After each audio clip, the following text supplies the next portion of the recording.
to Basecamp for your participation and your support. I also want us to say thank you to all of our local partners.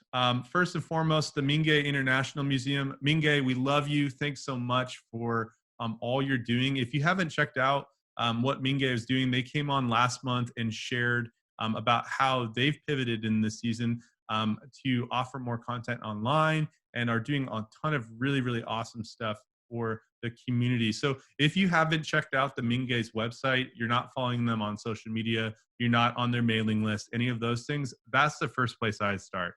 Today, while you're here, take a moment to make sure that you have connected with them across the board. I'd encourage you to really follow along with all of our partners. If they've shown up and they're contributing to help make these events happen, I'd encourage you to show up for them and to thank them personally.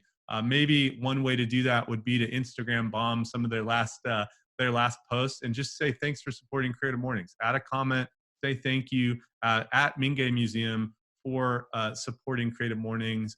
We love them and just wanted to say thank you so much for participating in Creative Mornings. We know it's been a crazy season for everybody, and so we thank all of our partners for helping make this happen. Also want to say thank you for Chosen Foods. Chosen Foods has been a longtime partner. They were a huge support in 2019 and are on board to be a partner again in 2020. And we want to say thank you to them. I don't know if you've used their products, but man, are they good. Best avocados in the world. That's what I say. Avocado oil. Thank you so much to them. They've got all sorts of new products coming out all the time. And so if you're not following along with them, I'd encourage you to do so. And also want to say mad props for the sweet rebrand. I don't know if anyone else has noticed. Chosen Foods has repackaged and rebranded completely. And as a branding nerd, I want to say, well done. Well done. That's an awesome, awesome job. And we're so thankful for your participation and contribution to Creative Mornings locally. Can't wait to see you again in person. We're working hard to figure out new ways to explore collaboration with our partners since they're not getting the opportunity to be tabled at our events. We're working hard to figure out how to create some additional content and additional opportunities to collaborate in this season. Since we don't know how long we'll be doing virtual events, we want to make sure that we're creating a lot of really cool opportunities for everybody to connect with these amazing partners. Also want to say thank you to Grizzly for participating in and supporting these events through the years. I also want to say thank you to the San Diego Creative Foundation, which is really the underwriter of all of, as a nonprofit, of all of the work that we're doing with Creative Mornings. So thank you to the San Diego Creative Foundation for your support of the local creative community with Creative Mornings and with other events and with other amazing transformative work here in San Diego. Cool. Everyone takes a deep breath because that was a lot to cover in just a couple minutes. Well, we are excited to talk about the theme of purpose. I wanted to give everybody just a 2-minute, a little bit of a 2-minute primer on this month and kind of what transpired to get us to where we are today. We had a speaker kind of planned for this month, and when everything kind of went haywire over the last couple months, we had a speaker that was not able to make it for this event. And we found out about that a little over a week and a half ago. And when we found out, instead of rushing to try to fill the original plan of having a single speaker for our community, we paused and we thought about this season. We thought about the realities at play for all of us in this season and thought, what if we pivoted and we did something different than we've ever done before and approached the theme of purpose with a purpose panel, if you will. And that's really what we came to, is this idea of what could we do to offer support in this season through dialogue. When we had our event last month, there was over 350 plus of you that shared that what you wanted was more opportunities for community, that you wanted more opportunities for dialogue, that you wanted more opportunity to be connected. And while it's difficult, and I think to Stacy's point earlier in our conversation, that can be difficult when we're doing it all digitally.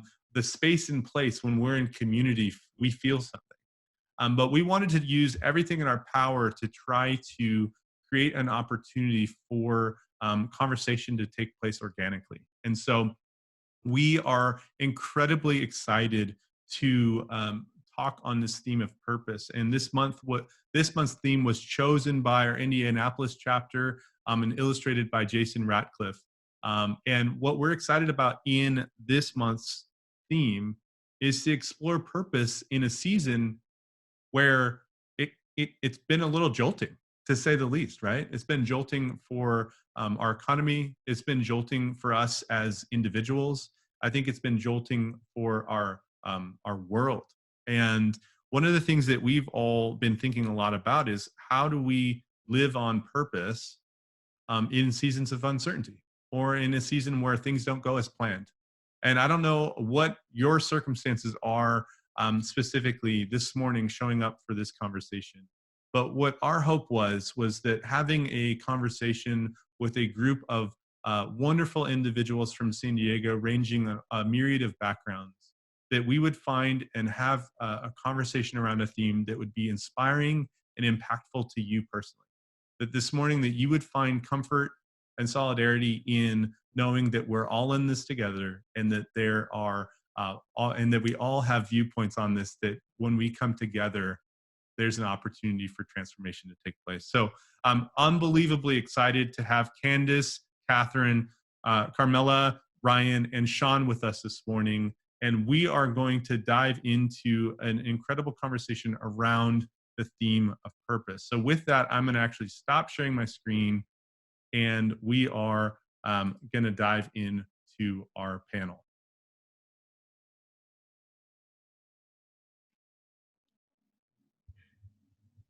All right. Can everybody still hear me? Wave if you can hear me. Panelists, do I have you guys off mute? Yes. Awesome. All right, so let's start. Check. We have got everybody. And before we get into, I'm going to have everybody introduce themselves. But before we do that, I just want to say thank you publicly to our panelists for jumping in and participating in the Creative Mornings event this morning. They all have. It's been, I was joking with them this morning. They got on the Zoom call a little earlier than everybody else, and I was joking that they got to see the behind the scenes of how these events get off the ground, and they're still participating. So that's that in and of itself. I'm so thankful for your participation and for contributing to the creative community. Why don't we start with a quick round of introductions? Who are you? What do you do? Maybe your favorite quarantine snack, and something new that you've learned in the last 30 days. Sean, why don't you kick us off? Sure, it'd be my pleasure. Hi, I'm Sean Van Tyne. So excited to be here. I'm the creative wrangler at the Van Tyne Group. I still like the Omega trail mix. I liked it before quarantine, still like it now. It's mostly walnuts and, dried cranberries. You can get it like Trader Joe's, or I even think Costco. Something I've learned about myself during this time, as I'm going stir crazy. I'm surprised about the things that I'm patient about that I didn't think I'd be patient about. And on the flip side, I'm surprised about the things that I'm not patient about that I thought I'd be patient about. So those are my observations during this time. Thank you. Catherine, do you want to introduce yourself? Sure, I'm happy to. First, Nate, let me thank you for the invitation to be here. I'm really happy to be participating in Creative Mornings and the manifesto, talking about us all as community. I think we're finding community in new ways now. These grids of faces are our new coffee line, as you point out. I'm Catherine Canjo. I'm the David C. Copley Director and CEO of the Museum of Contemporary Art in San Diego. And I don't eat Omega walnut. My snack is Jelly Bellies. I was going to bring in the empty giant thing. I thought, no, that's just too base, Canjo. And yet here I am telling you, Jelly Bellies. And in terms of maybe something that I've learned about myself, I don't know. In this times, I got to say, I'm surprised at how how comfortable I am that I don't mind leaving. I mean, I'd leave the house, but I don't mind. That's probably terrible to say, but I don't mind going to things, because to just be in one place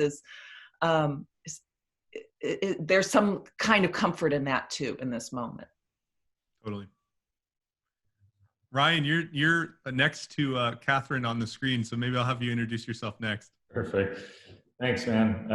Ryan Sisson, the founder and CEO of Moniker Group. Yeah, my favorite quarantine snack besides red wine would probably be like peanut butter and jelly sandwiches. For whatever reason, I've just, they work for breakfast, lunch, like dessert. They're a good all around choice. And I think one of the things that I've learned in this is that we as a team are capable of surviving the worst case scenario. I think there's no one that would have ever put this type of situation into any sort of business book or program. And I don't know what it exactly looks like at the other side, but I know we'll be here. So definitely doing that. That's great. Carmela? Hello. Good morning, everybody. I'm Carmela Prudencio, the Marketing and Communications Manager for Pacific Arts Movement. We present the San Diego Asian Film Festival every year. And I'm also the head curator over at Teros Gallery, a small DIY space in City Heights. For my quarantine snack, I've been nostalgic myself with snack time in elementary school. So I've been eating a lot of goldfish crackers and like sliced apples, just like while I'm working, from home. And then what I've learned during quarantine is how much I'm capable of. I talked during our coffee line breakout group, how I realized I learned that I know how to cook. For so long, it's just been like takeout and stuff, which has been a nice luxury too, but I can cook, I can fix stuff in my house. So seeing how self-reliant I can be during this time. Love it. And Candace, did you already introduce yourself? No. Perfect. Hi, everyone. I'm Candace Ely. I am the Director of Communications for the San Diego Tourism Authority. My favorite quarantine snack is apparently eating an entire pan of brownies in one sitting, because I've done that at least twice, I think. Had to kind of put a hold on the baking for a while because of that. And the thing that I've learned about myself from being in quarantine is that I really like working in an office. I always assumed I would like working from home more, but it turns out I don't. I miss my office. I miss my office equipment. I miss the people. I miss everything about my office right now. Love it. Yeah, I feel you there. It's been a jarring change for many of us. Well, awesome. Well, thank you all for introducing yourself. We're here to talk about the theme of purpose, and purpose can be such a broad, sweeping conversation. And really, when we started thinking about this theme locally, it was spurred out of this idea of what do you do when things don't go as planned, which in a lot of ways, I think we could all agree that this season hasn't looked like what we anticipated it to look like. And even in the initial conversations that we just had in introductions, everyone agreed, hey, we're all trying to learn something from it. So I want to start by asking a general question about purpose. When you were invited to participate in this conversation around purpose, what sparked for each of you? What was the catalyst to going, oh, that is something I'd love to share some thoughts on? Maybe we don't know. I don't want to call anyone out to start first, but who wants to respond with what really purpose meant to them when they were invited to participate in this conversation? I'm happy to start. So for me, it was really twofold. There are kind of two purposeful lenses I was looking through. One was the purpose of my work. So I work for the San Diego Tourism Authority. And of course, for a lot of you listening and watching, you're probably thinking, what am I even doing for work at the moment when there's no tourists coming? But it really helps to drive home the fact that the work that we do at the Tourism Authority is so purposeful and is so meaningful to San Diego, in terms of what it contributes to the economy, you know, from a tax revenue standpoint. And that's something that's so desperately needed right now that we don't have. And then also the visibility that we give to a lot of small businesses, restaurants, you know, it really helps to kind of solidify in a moment when we're not able to do that kind of promotion, how vital that promotion is and how purposeful it is.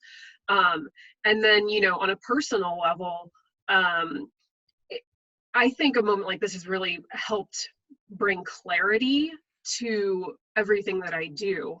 You know, I think what we're all struggling with right now is motivating ourselves in this environment, and having the thing that motivates me is that purpose. You know, if I know that the work that I'm getting up to do every day has an effect, then that really that's where the motivation comes from. That's great. Yeah, I think Nate, I think one of the things for me was that, you know, we were talking about this earlier, this idea that, man, so many things have changed in the last like 60 days, right? Like just the way we work, how we work, the things that we do. I mean, like our companies, the employees, like so many things have changed. And I think that your purpose is something that can actually make its way through any crisis. And I think more importantly, it should be something that makes it through, because it will often be the thing that not only keeps you focused on what it is that you're trying to accomplish and supposed to accomplish, but it also oftentimes will be the only thing that like gives you the strength to persevere through it. You know, I mean, for us at Moniker, like our purpose is people. It always has been. It's been people inside the walls of the company and people outside the walls. And inside the walls, it's taking care of those that were part of our team and trying to find a way to allow them to come back on the other side of this. And for those outside the walls of our company, it's our community, and it's creating the spaces that we've created for them for years up to this point still matter and still value, and there will be value for them on the other side. And so I think that purpose that we have that drives us in these in what we create is the one thing that we can hold on to, and we can adapt and yet still keep it. Well said. If I may piggyback off what Ryan said, I think times like this, and I think we all have these in our lifetime, times like this can galvanize your purpose and, you know, really double down on it. But I think it's also times like this that cause people to reflect, may go deeper into what their purpose really means. Like, I thought my purpose was this, but now that I'm going through this, I realize it's really this. So it may cause a refocusing of your purpose, or a better understanding of your purpose, or maybe even a new understanding of your purpose. So in some ways, I hate to be that guy, but in some ways it's kind of a gift. And I think every time we have anything that challenges us in our lifetime, it can be uncomfortable and, dare I say, sometimes painful. But when we come out the other side, we're always a better person for it. And I guess one of the things that I always find interesting are the things that I fear, or the things that I do, or the things that I think are impossible. They seem impossible, and then you get on the other side of it, and you kind of look back and you go, why did I think that was impossible, or why was I afraid of that? And I think this time is given us that opportunity to explore our purpose and to test our purpose, and, you know, rediscover, you know, who we are. Yeah, I want to jump into, because the hopefulness of that message, I think, is, you know, we should all take that in. And I think, you know, what Ryan is pointing out, that purpose isn't habit. You know, purpose isn't habit. You know, we choose how we act and where we work.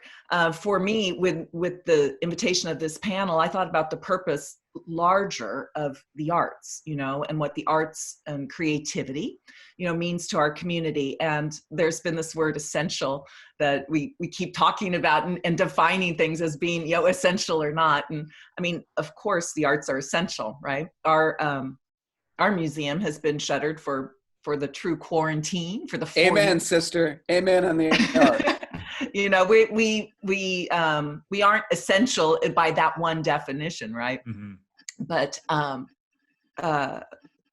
mean, I think we all feel now more than ever the need to connect through something greater than just a role, you know, a job, but the way we come together. And for a museum, I mean, I have the luxury of toggling between artists, working with artists, with creators, and with the artwork, the thing that's been made, you know, and both are expressions of our humanity, and both help us understand our world differently than we can just on our own. And I think people are hungry to get back to museums. I am. I mean, I may be comfortable working from home, but I want to have that encounter with the artwork. So at any rate, Nate, when you said, you know, purpose, I thought, purpose, okay, well, that's like the mission of our museums, you know, of museums in general, to connect people to their humanity through the visual arts. And at the museum, we're trying to find ways to pivot, as we're all pivoting, right? To continue to connect. I love I that. love everything that Catherine said, because I come from like nonprofit arts background myself. And so with art, you know, I feel like film is really important now more than ever. And to piggyback off of what she said about the mission too, is Pacific Arts Movement mission is to build a more compassionate society through showcasing a wide variety of perspectives through film. And so thinking about my purpose practically in my job, and also what really like motivates me in my personal life, is trying to, I guess, give a voice to folks that are often underrepresented. And during this time when there is a lot of increased discrimination and negativity, like how do we transform that into something positive, and how do we adapt to the current situation when movie theaters are closed, Right. when film festivals are not happening around the world, and how important those things are to building community, by sharing how creative it can be too.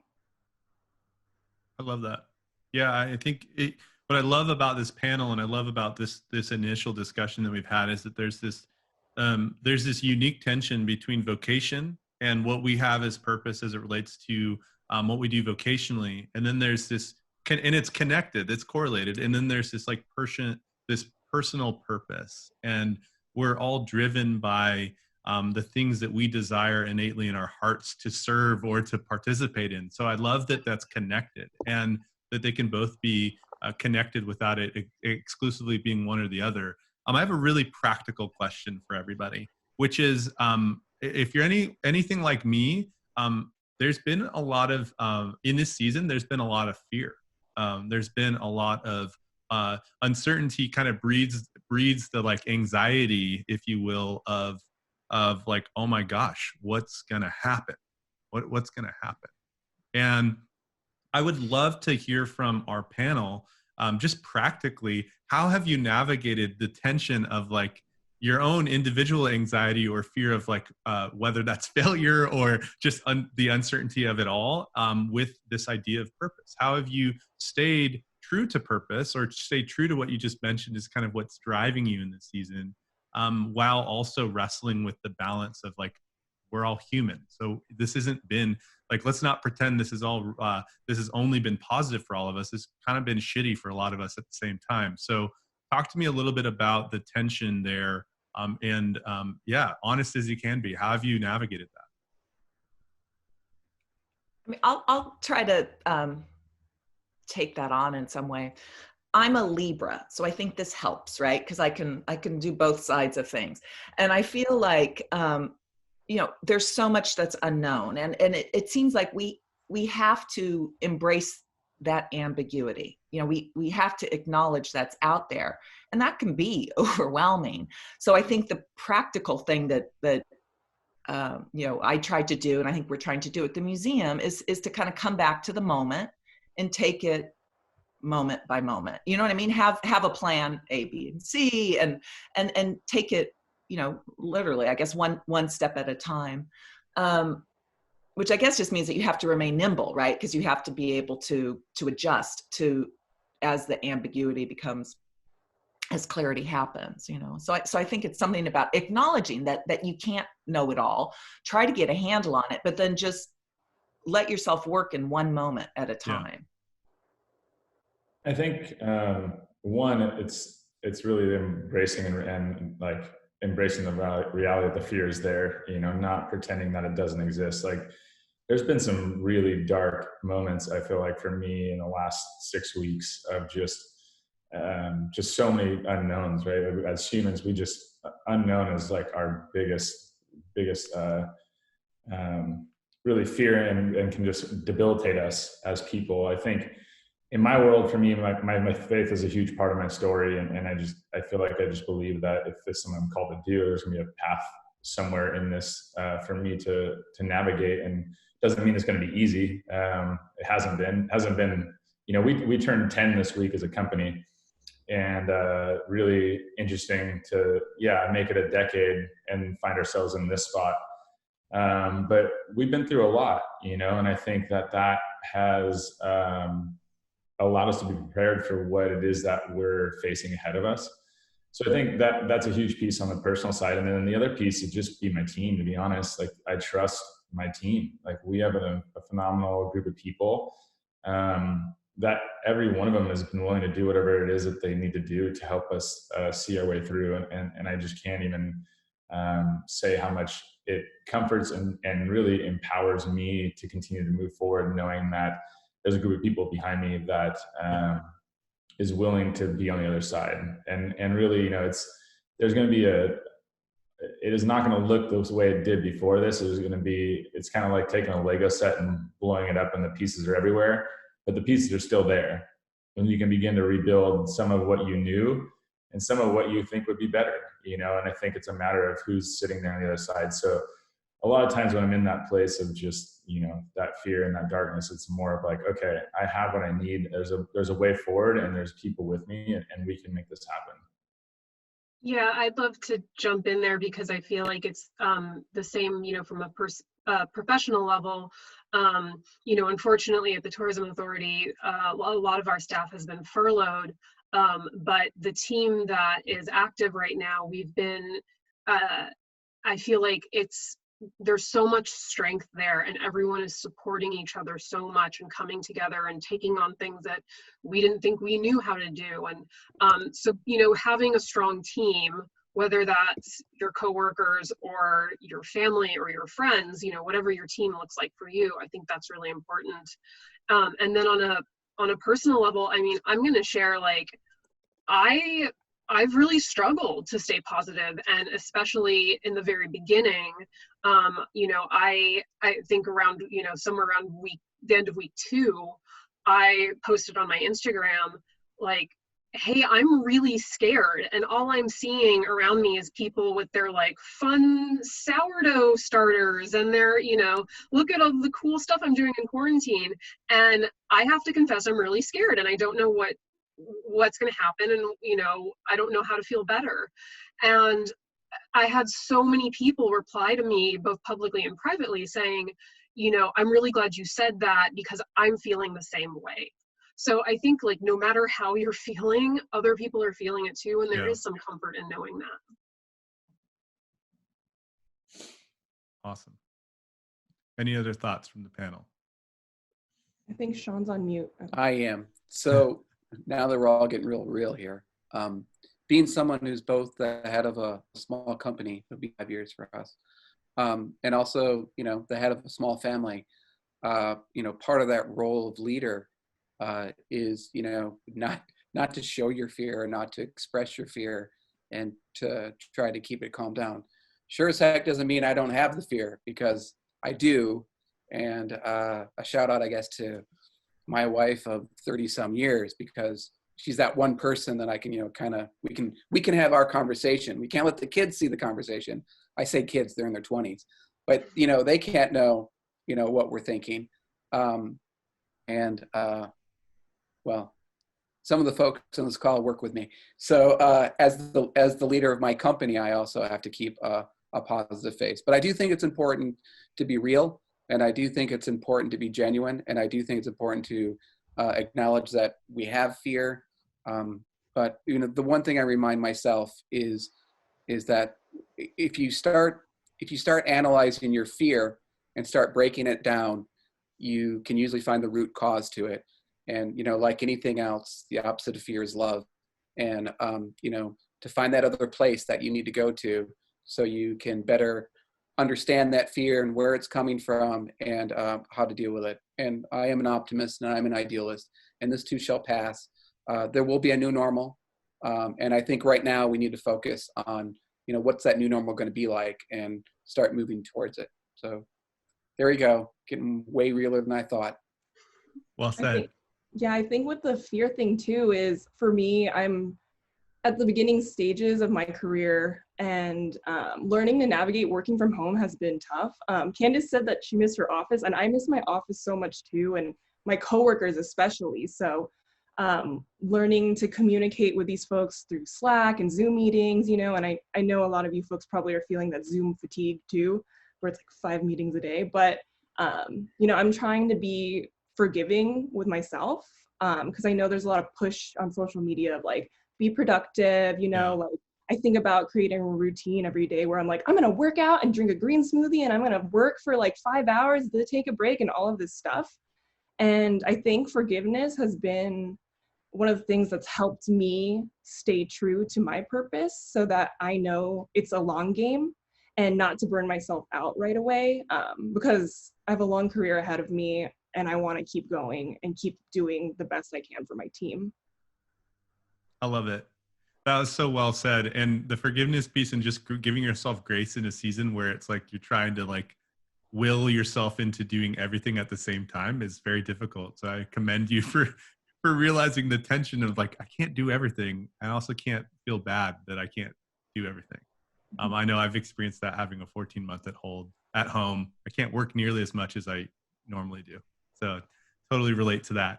I want to ask a question. We're going to do one more question from me, and then we're going to open it up for Q&A. But I want to ask a question quickly about purpose in the community. So how can our creative community show up purposefully? And really, when I say purposefully, I mean like in a way that shows determination and resolve, as we navigate what Sean said, which is like this will change. Like this is inevitably going to change how we do business, what it looks like, all of those things. How can we as a creative community show up purposefully as things begin to come online in the next couple months? I think one thing, and just kind of inspired by the last few conversations we just had, but just one at first being just upfront, open and honest and vulnerable with each other in the community. I think, gosh, there's been so much that I've garnered from my closest friends or others that are entrepreneurs, where it's like just knowing that you're in it together, right? Like just knowing that everyone is afraid, and no one knows what's going to happen, and all these things. First off, is kind of like, okay, like we're in this together, and then being able to move forward that reality that we're connected in that way, that it is a community, and that we are here to support each other, to believe in each other, to help pick up those pieces with each other on the other side of this. I think San Diego specifically, I feel like has a more of a fledgling creative community that's been really becoming something over the last 5 years. And I always said that San Diego's a lot like a blank canvas, just waiting for someone to put a pen and paper or a paintbrush to it. And I think to a degree, we're given a new canvas on the other side of this, and we get to go and just define what our community looks like. It would be really awesome to see it be one that is about how we help lift each other up out of this in new and innovative ways. Yeah, I'd love to tag on to that with the idea of being there to share each other's work. I think the shift, that will come out of this is the idea of moving away from the idea of seeing, other artists, other businesses as competition, and seeing them as peers and as a community that we need to support and lift each other up. You know, as something that in my work with the Tourism Authority over the last decade, I talked a lot about the growth of the craft beer scene, especially in its early days. People would ask me, you know, San Diego's craft beer scene was taking off well before everybody else's, and people would ask me why. What is it about San Diego? And I said it was really the feeling of camaraderie that existed between all these people who were starting their own breweries and lending each other ingredients. And, you know, if someone left, for example, Stone Brewing to start their own brewery, you know, they were supported. So I think, you know, taking, again, away the idea that we're competing with each other, and instead that we are it's a rising tide lifts all boats, you know. So as one succeeds, if we share that story, if we're sharing each other's stories, then we're really all going to succeed.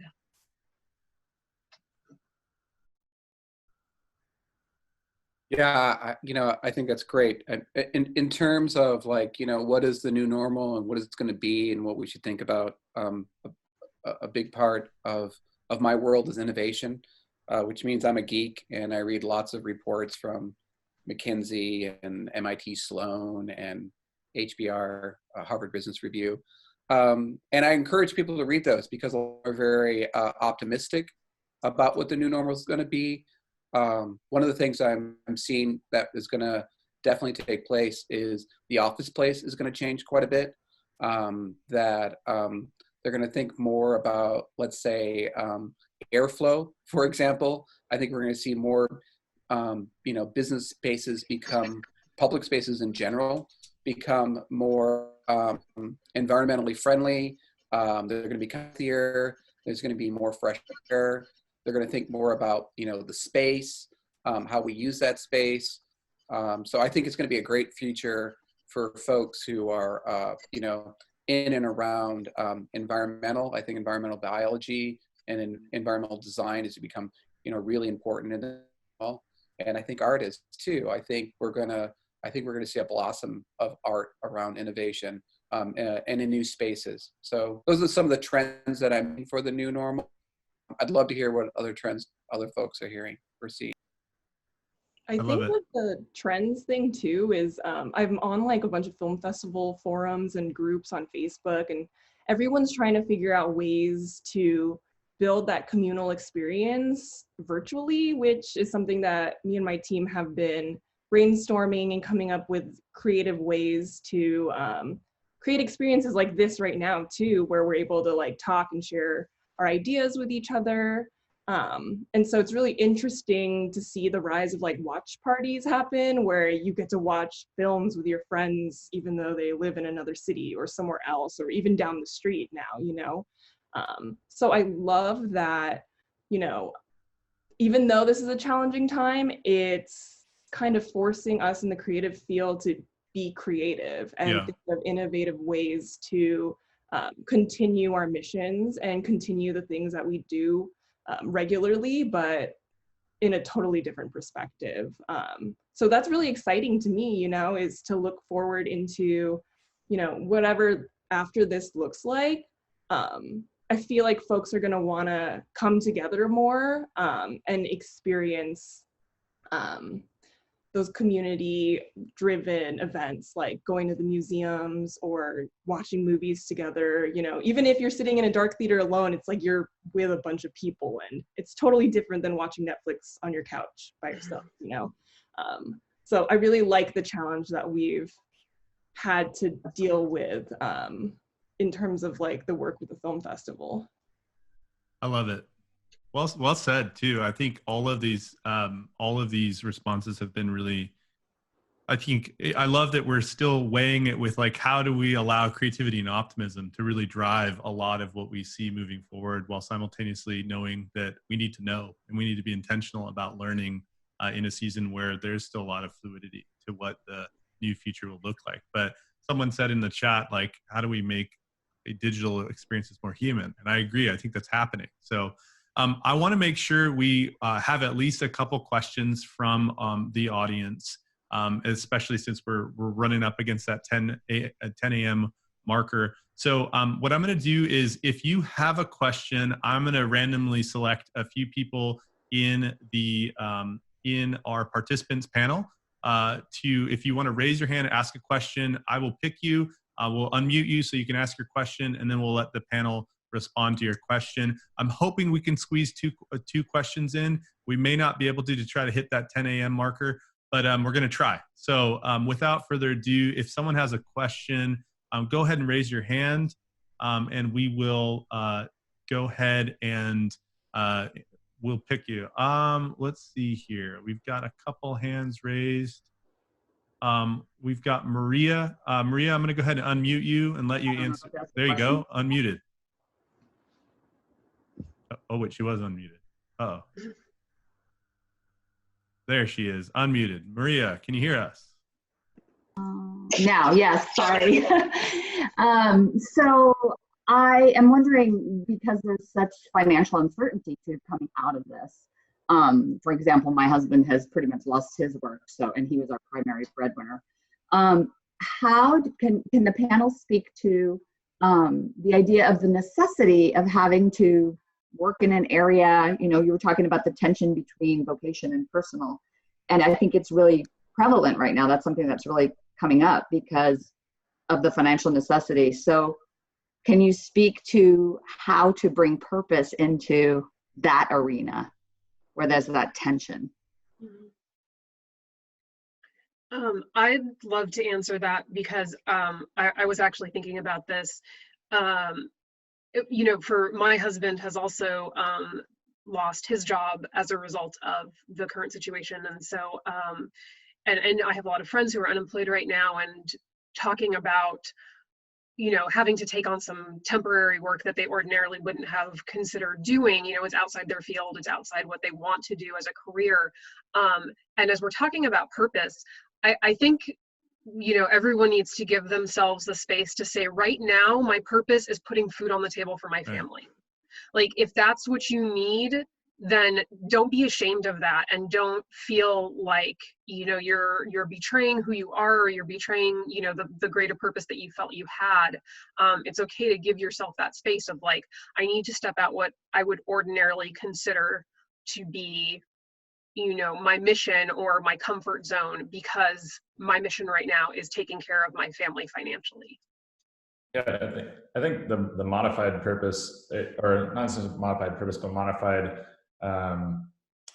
like actions based off your purpose, right? So going back to that, like take care of your family, like for us from a business standpoint, we kept our coffee shop open as to go, but we also added groceries as like a way to like serve our community on a much smaller scale, and be able to have, a easy place that they can pick up fresh produce and stuff. And it's like, okay, so our purpose is still people. It's still trying to serve our community. And in that too, we actually saved a handful of jobs because we've furloughed about 40 something staff.